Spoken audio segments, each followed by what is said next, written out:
नमस्कार। आज हम एक ऐसे मुद्दे पे बात कर रहे हैं जो महाराष्ट्र में आप कह सकते हैं सालों से सुलग रहा है और हाल में फिर से एकदम गर्मा गया है, मराठा आरक्षण। बिल्कुल, सबने सुना ही होगा। अभी अगस्त सितंबर 2025 में मुंबई में आजाद मैदान पर बहुत बड़ा एक प्रदर्शन हुआ। हाँ, वो मनोज जरांगे पाटिल वाला। हाँ, मनोज जरांगे पाटिल 5 दिन का अनशन था जी। तो देखिए, हमारे पास इस पर काफी सारी सामग्री है। मतलब खबरें हैं, कुछ ऐतिहासिक विश्लेषण है, सामाजिक आर्थिक रिपोर्ट्स भी हैं और जाहिर है कानूनी दस्तावेज भी। तो इरादा ये है कि इन सब के जरिए इस पूरे मामले को थोड़ा खोल कर देखें। ये मांगे क्यों हैं, पीछे क्या है, समाज, अर्थव्यवस्था, कानून और अभी क्या चल रहा है ना? बिल्कुल। और ये समझना बहुत जरूरी है कि मराठा समुदाय जो है वो महाराष्ट्र की राजनीति में, समाज में एक बहुत अहमियत रखता है। सही बात है। तो ये मामला सिर्फ कुछ सीटों या नौकरियों का नहीं है। इसके पीछे मतलब दशकों का संघर्ष है, सामाजिक बराबरी की एक लड़ाई है और अपनी पहचान की भी बात है इसमें। सही कहा। तो चलिए फिर हाल की घटनाओं से शुरू करते हैं। ये जो मनोज जरांगे पाटिल का मुंबई मार्च था और फिर आजाद मैदान में वो 5 दिन 29 अगस्त से 2 सितंबर, ये बहुत बड़ा इवेंट था। हाँ, काफी बड़ा था। तो उनकी खास मांगे क्या थी? मतलब किस बात पर इतना बड़ा आंदोलन खड़ा हो गया? देखिए, मांगे तो कई थी, पर जो मुख्य मांगे सामने आई हमारे स्रोतों के हिसाब से वो करीब 8 थीं। 8? अच्छा। हाँ, सबसे अहम तो यही थी कि भाई सभी मराठाओं को आसानी से कुनबी जाति का सर्टिफिकेट मिले और इसमें खास तौर पर सगे सोयरे को शामिल करने की बात थी। सगे सोयरे मतलब खून के रिश्तेदार तो हैं ही, साथ में जो शादी ब्याह से जुड़े रिश्तेदार हैं उनको भी। ये एक बड़ी मांग थी। इसके अलावा पुराने निजाम के वक्त का हैदराबाद गजट और 17 औंध रियासतों के गजट लागू करने की मांग थी, क्योंकि इनमें मराठों को कुनबी लिखा गया है। फिर आंदोलन करने वालों पर जो केस लगे हैं वो वापस हों, आंदोलन में जिनकी मौत हुई उनके परिवारों को मुआवजा और नौकरी मिले जी। और जो लाखों कुनबी रिकॉर्ड मिले हैं उन्हें गांव-गांव में सार्वजनिक किया जाए। शिंदे समिति जो ये रिकॉर्ड ढूंढ रही है उससे और टाइम और ऑफिस वगैरह मिले। अच्छा। और सरकार बाकायदा माने कि मराठा और कुनबी एक ही हैं, इसका जीआर निकाले।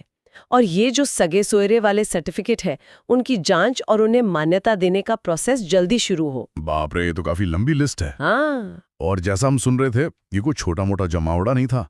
शायद 60,000 से ज्यादा लोग थे, हजारों गाड़ियां। हाँ, आंकड़े तो यही बता रहे हैं, 60,000 से ज्यादा लोग, कोई 8,000 गाड़ियां। मुंबई में ट्रैफिक जैम की स्थिति बन गई थी, लोग स्टेशनों पर सो रहे थे। माहौल तो मतलब काफी दबाव वाला था। और इसी दबाव का नतीजा था शायद कि सरकार ने कुछ तेजी दिखाई। बिल्कुल, दबाव बहुत था। और दिलचस्प बात यह है कि सरकार ने इन 8 में से 6 मांगों पर, आप कह सकती हैं, सहमति जताई या वादा किया। 6 मान ली? अच्छा, कौन कौन सी मानी गई और फिर अटकी कौन सी हैं? जो मान ली गई उनमें देखिए, हैदराबाद गजट लागू करने का फैसला हो गया। 17 और औंध गजट पर भी कहा कि प्रक्रिया शुरू कर रहे हैं, 15 दिन में कानूनी अड़चनें दूर करेंगे। ठीक है। आंदोलनकारियों पर केस वापसी का आश्वासन मिला। मारे गए लोगों के परिवारों को 15 करोड़ की मदद और नौकरी की बात हुई। जो 58 लाख कुनबी रिकॉर्ड मिले हैं उन्हें सार्वजनिक करने की बात भी मान ली। और शिंदे समिति को ऑफिस और काम करने के लिए ज्यादा समय भी दे दिया। तो फिर अटका क्या है जो नहीं मानी गई? 2 सबसे आप कह सकते हैं पेचीदा मुद्दे। एक तो मराठा और कुनबी एक है, इसका ऑफिशियल सरकारी आदेश यानी जीआर जारी करना। सरकार कह रही है कि वो प्रोसेस में है। शायद सबसे बड़ा पिंच है। ये हैदराबाद गजट का जिक्र बार बार आ रहा है, ये है क्या असल में और इतना जरूरी क्यों है? देखिए, 1918 का है, मतलब 100 साल से भी ज्यादा पुराना निजाम का शासन था तब। अच्छा। उस वक्त के मराठावाड़ा इलाके के कई मराठा समुदायों को इसमें कुनबी के तौर पर दर्ज किया गया था। अब क्योंकि कुनबी समुदाय जो है वो महाराष्ट्र की ओबीसी लिस्ट में आता है। हाँ, अन्य पिछड़ा वर्ग। जी, तो इस गजट को आधार बनाकर मराठा समुदाय ये साबित करना चाहता है कि वो भी ओबीसी में आने के हकदार हैं। अगर उन्हें कुनबी मान लिया जाता है तो ओबीसी आरक्षण का दरवाजा खुल सकता है। समझ गया। इसलिए सरकार ने वो कुनबी सर्टिफिकेट जारी करने के लिए जीआर भी निकाला है और गांव-गांव में कमेटियां बनेंगी जो पुराने कागज देखेंगे। हाँ, बिल्कुल, वही प्रक्रिया शुरू करने की बात हुई है। अच्छा, यहाँ एक और बात है, इतना बड़ा आंदोलन, इतने सारे लोग मुंबई में, तनाव भी था, फिर भी सब शांति से कैसे निपट गया? पुलिस का क्या रोल रहा? हाँ, ये बात वाकई में ध्यान देने वाली है।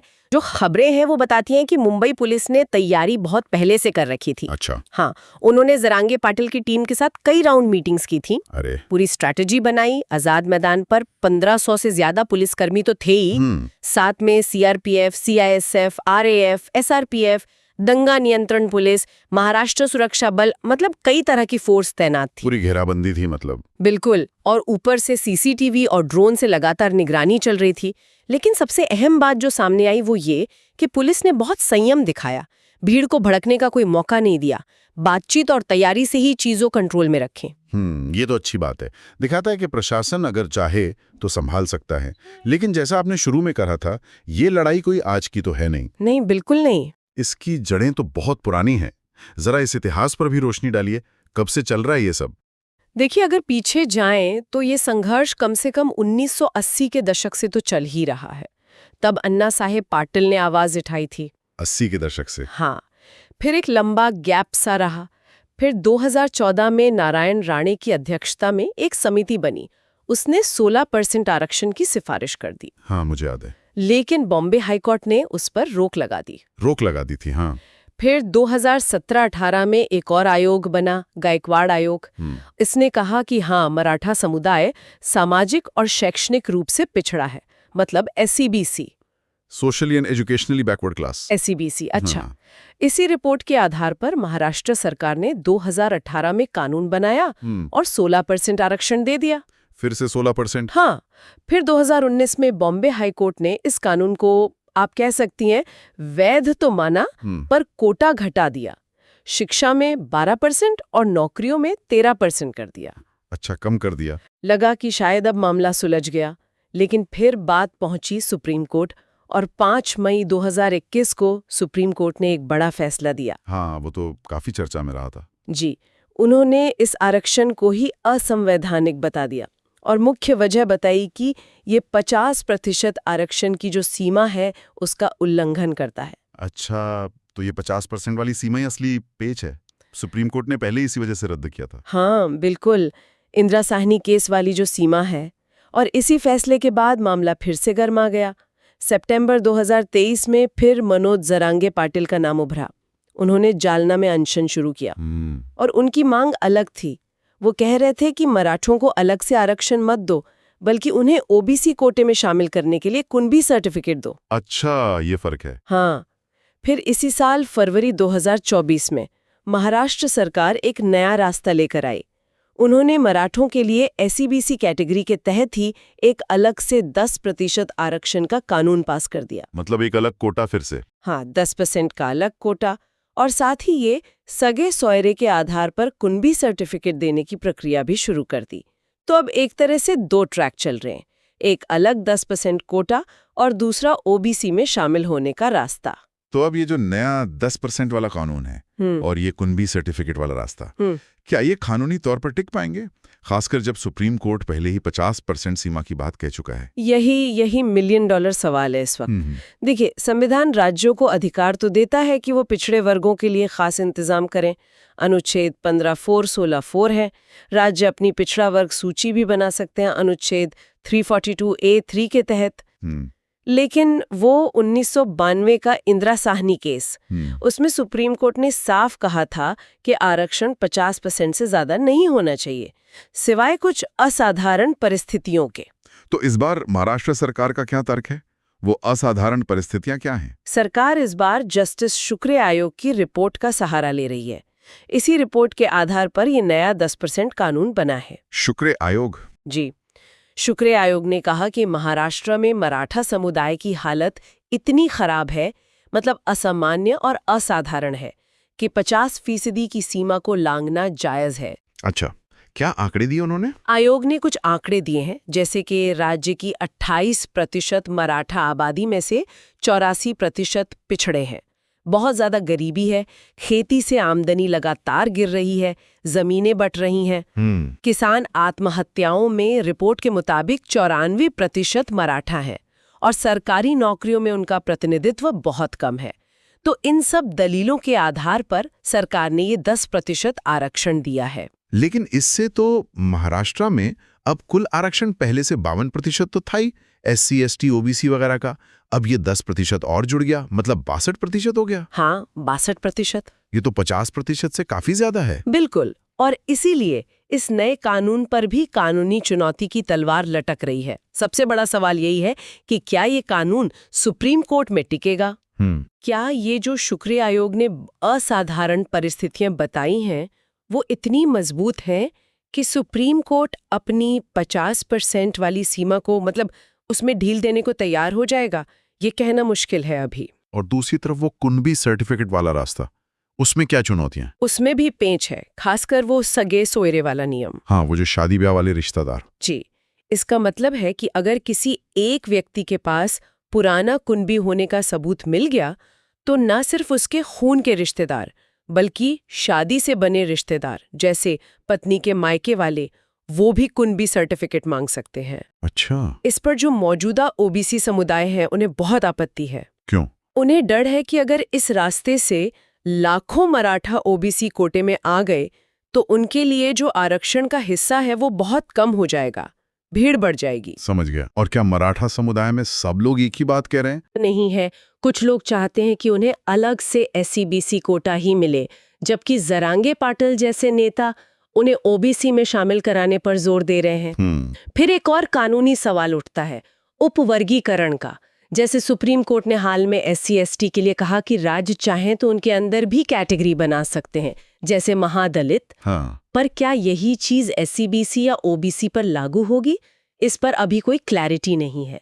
तो कानूनी उलझने तो बहुत हैं। सही में कानूनी पेच तो दिख रहे हैं, लेकिन कानून से हट कर देखें, जमीन पर जो लाखों मराठा हैं जिनकी गरीबी की, पिछड़ेपन की बात शुक्रिया आयोग ने की, क्या ये आरक्षण वाकई उनकी जिंदगी बदल देगा?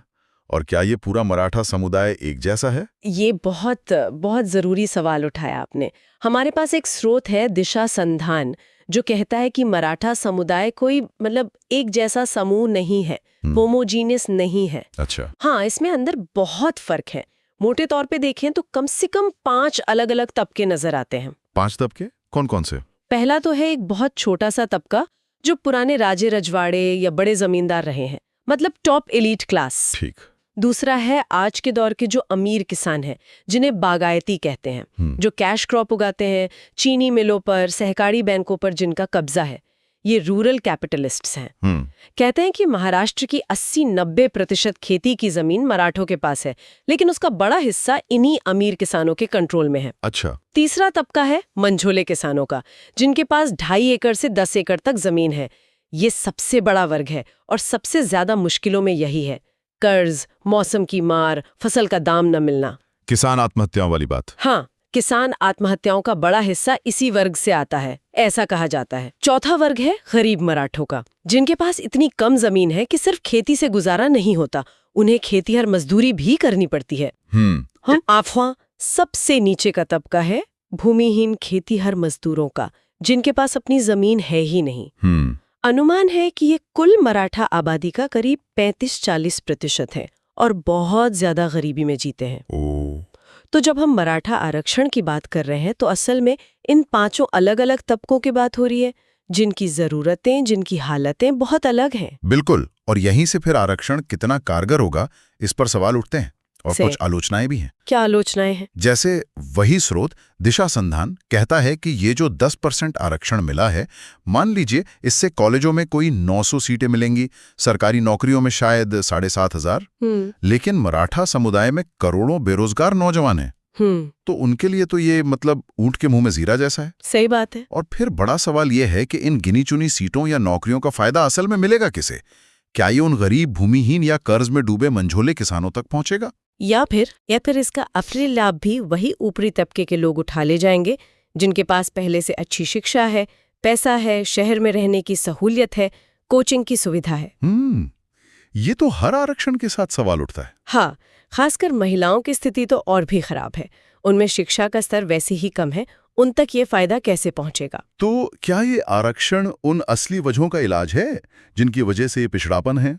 जैसे गरीबी, खेती का संकट, अच्छी शिक्षा या स्किल की कमी, गांव में इंफ्रास्ट्रक्चर की कमी। कुछ आलोचक तो ये भी कहते हैं कि ये आरक्षण कहीं मतलब सत्ता में बैठे लोगों का एक तरीका तो नहीं है कि मेहनतकश जनता को जाति के नाम पर बांट दो ताकि वो असली मुद्दों पर जैसे मजदूरी, महंगाई, बेरोजगारी पर एकजुट न हो सके।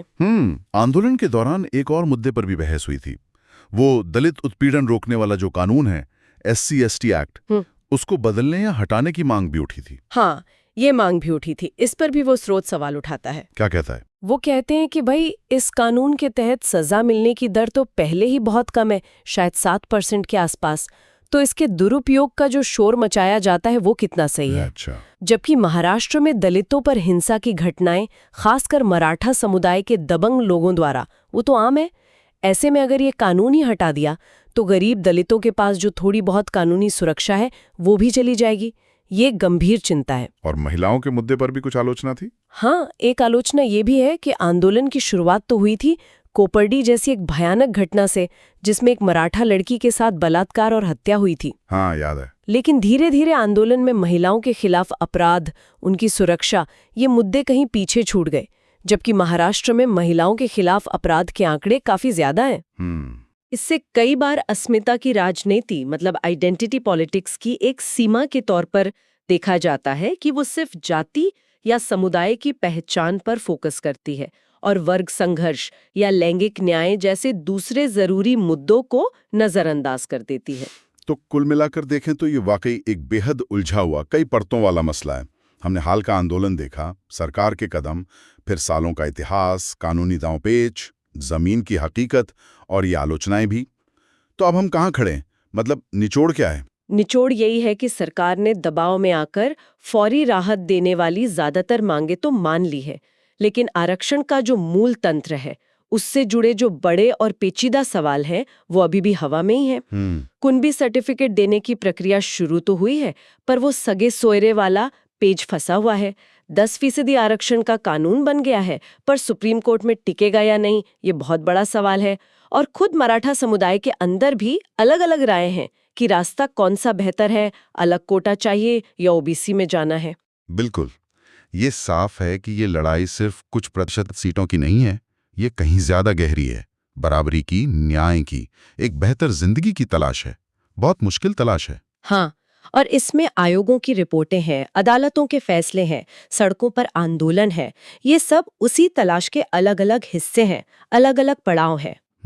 और जो बात यहाँ सबसे ज्यादा ध्यान खींचती है वो ये है कि इसका हल सिर्फ कानून या राजनीति से नहीं निकल सकता। अगर वाकई मराठा समुदाय के सबसे गरीब, सबसे पिछड़े तबके तक मदद पहुंचानी है तो उन बुनियादी सामाजिक आर्थिक मुद्दों पर काम करना ही होगा जिनकी हमने बात की। जैसे खेती का संकट? हाँ, खेती का संकट कैसे दूर हो, सबको अच्छी और बराबर की शिक्षा कैसे मिले, रोजगार के लिए नए हुनर कैसे सिखाए जाएं, गांव का विकास कैसे हो, इन पर ध्यान देना होगा। तो आज की इस बातचीत से ये तो एकदम साफ है कि मराठा आरक्षण का मुद्दा बहुत जटिल है। इसकी कई परतें हैं और आने वाले समय में महाराष्ट्र के समाज और राजनीति पर इसका गहरा असर पड़ता रहेगा। बिल्कुल। हम अपने श्रोताओं के लिए एक सवाल जरूर छोड़ जाते हैं सोचने के लिए। क्या आरक्षण ही सामाजिक और आर्थिक पिछड़ेपन का एकमात्र या सबसे असरदार इलाज है, या फिर हमें शिक्षा, जमीन का सही बंटवारा, खेती के संकट का हल और लोगों को नए हुनर सिखाने जैसे जो बुनियादी मुद्दे हैं उन पर ज्यादा ध्यान देने की जरूरत है, ताकि फायदा सिर्फ कुछ लोगों तक सिमट कर न रह जाए बल्कि समुदाय के सबसे जरूरतमंद लोगों तक वाकई में पहुंच सके। इस पर जरूर सोचिएगा। अगली चर्चा तक जानकारी लेते रहें और सोचते रहें। धन्यवाद।